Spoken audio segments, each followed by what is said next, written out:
Assalamualaikum warahmatullahi wabarakatuh. Perkenalkan, nama saya Rika Fitriana. Saya perawat dari RSUD Kabupaten Kediri yang ditempatkan di IGD. Kali ini saya akan melakukan edukasi tentang tenaga transporter. Transporter adalah petugas yang disediakan oleh rumah sakit yang bertugas untuk mengangkut atau memindahkan pasien.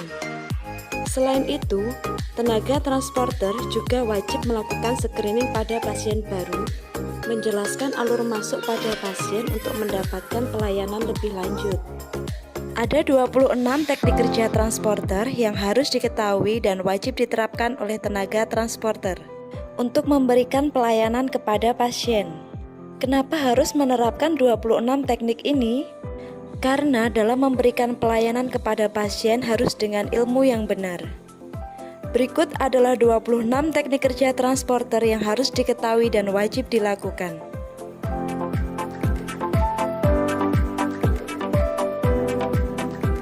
Dari 26 teknik kerja transporter tersebut, ada beberapa yang harus saya jelaskan.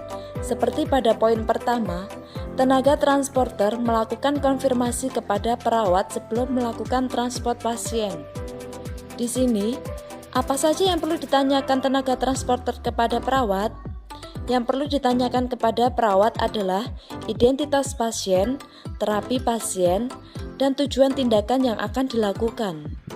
Selanjutnya pada poin ketiga, tenaga transporter memantau keadaan menyeluruh pasien pada saat, sebelum, proses, dan setelah dilakukannya transport pasien. Yang dimaksud di sini adalah apabila pasien mengalami muntah, pusing, atau sesak pada saat dilakukan transport, maka tenaga transporter segera melaporkan kepada perawat atau dokter untuk dilakukan tindakan lebih lanjut. Kemudian pada poin ke-6 adalah membantu melakukan bantuan hidup dasar. Di sini yang dimaksud adalah melakukan pijat jantung pada pasien tidak sadar atau pada pasien mengalami pingsan tiba-tiba.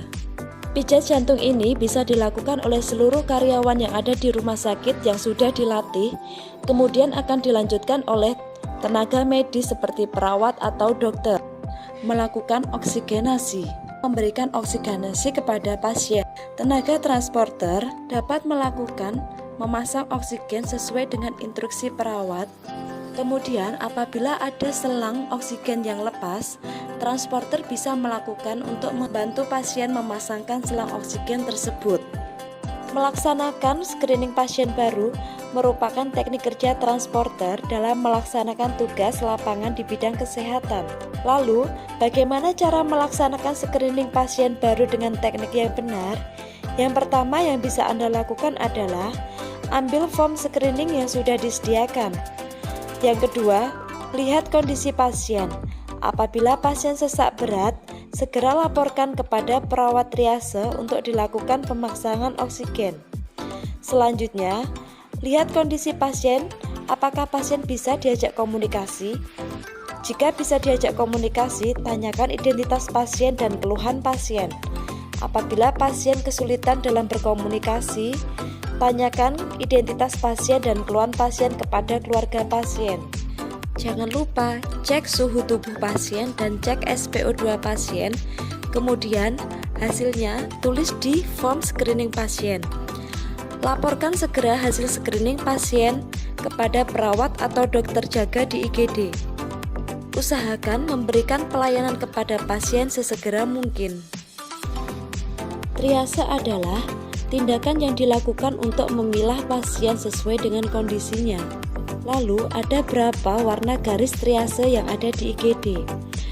Warna garis triase yang ada di IGD ada 4, yaitu adalah merah, kuning, hijau, dan hitam. Petugas yang wajib melakukan triase pada pasien baru adalah perawat. Kemudian, tugas transporter di sini adalah membantu untuk melakukan pemindahan pasien dan melakukan transport pasien dari garis triase menuju ke tempat pemeriksaan. Materi selanjutnya adalah membahas kelengkapan alat-alat transport yang harus disiapkan di pintu depan IGD. Lalu, alat-alat transport apa saja yang harus disiapkan? Yang pertama, kursi roda, yang kedua brankar, yang ketiga oksigen transport, dan yang terakhir adalah perlak medis. Apa kegunaan kursi roda dan brankar? Kursi roda dan brankar adalah salah satu alat transport yang digunakan dari pintu depan IGD sampai ke UGD untuk dilakukan pemeriksaan pasien lebih lanjut. Kemudian oksigen transport untuk membantu pasien sesak pada saat dilakukan screening. Siapa yang memasang oksigen? Yang memasang oksigen di sini adalah perawat. Yang terakhir adalah perlak medis.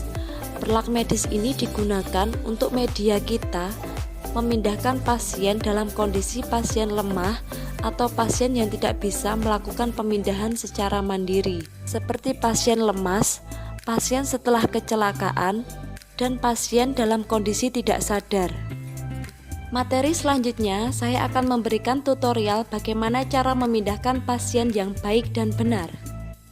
Yang pertama, saya akan memberikan tutorial bagaimana memindahkan pasien dari kursi roda ke brankar untuk dilakukan pemeriksaan lebih lanjut oleh dokter ataupun perawat. Yang pertama, dorong pasien yang ada di kursi roda, kemudian posisikan sejajar dengan brankar. Jangan lupa, kunci kursi roda untuk kenyamanan dan keamanan pasien. Setelah mengunci kursi roda, langkah selanjutnya adalah menurunkan kaki pasien dan mengangkat pijakan kursi roda untuk keamanan pasien. Kemudian, posisikan tubuh transporter tepat di depan pasien. Tekuk lutut Anda dan sejajarkan dengan tubuh pasien. Silangkan kedua tangan pasien ke pundak Anda. Kemudian, beri aba-aba kepada pasien untuk berdiri dan bantu pasien untuk melakukan pemindahan dari kursi roda menuju ke brankar. Dan jangan lupa, sebelum melakukan tindakan, beri informasi kepada pasien tindakan apa yang Anda lakukan.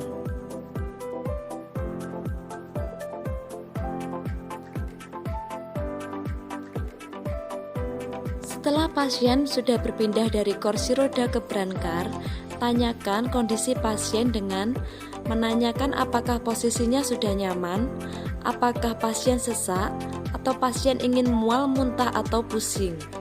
Setelah menanyakan kondisi pasien, jangan lupa menjaga privasi pasien dengan memberikan selimut kepada pasien.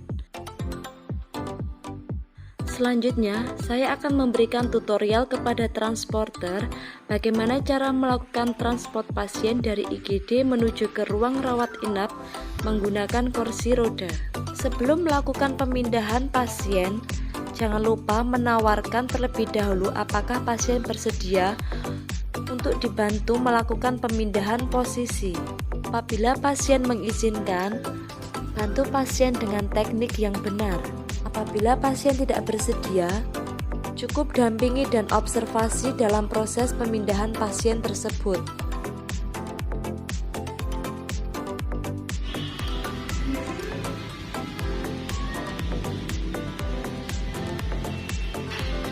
Lalu, selanjutnya adalah bantu pasien untuk menuju ke kursi roda dengan cara menyilangkan tangan pasien ke pundak transporter. Lalu, bantu untuk mengangkat pasien.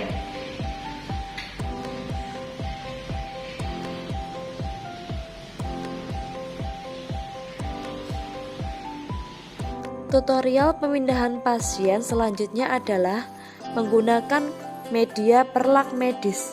Teknik memindahkan pasien menggunakan perlak membutuhkan 3 atau 4 penolong. Dalam video ini saya menggunakan 3 penolong untuk memindahkan pasien menggunakan media perlak. Lalu, langkah-langkah apa saja yang harus dilakukan? Yang pertama, siapkan perlak medis dan lipat perlak medis dengan rekan Anda. Tujuan dilakukan melipat perlak adalah memudahkan kita memasang perlak di bawah pasien. Yang kedua, posisikan pasien miring dengan dibantu penolong pertama. Posisikan perlak tepat di bawah pasien. Kemudian, posisikan bergantian pasien miring ke kiri. Tarik perlak hingga perlak tepat di bawah pasien dan bisa digunakan untuk mengangkat pasien dari brancar satu ke brancar yang lainnya. Setelah pasien dipindahkan, jangan lupa pasang pengaman brancar untuk keamanan pasien. Tutorial selanjutnya adalah memindahkan pasien dengan kasus kecelakaan. Dalam video ini saya menggunakan 4 penolong, di mana penolong pertama memposisikan di kepala pasien, penolong kedua dan penolong ketiga berada di samping kanan kiri pasien, dan penolong keempat berada di kaki pasien. Penolong pertama berada di posisi kepala pasien dengan tujuan untuk menjaga keamanan leher dan kepala pasien yang dicurigai adanya trauma.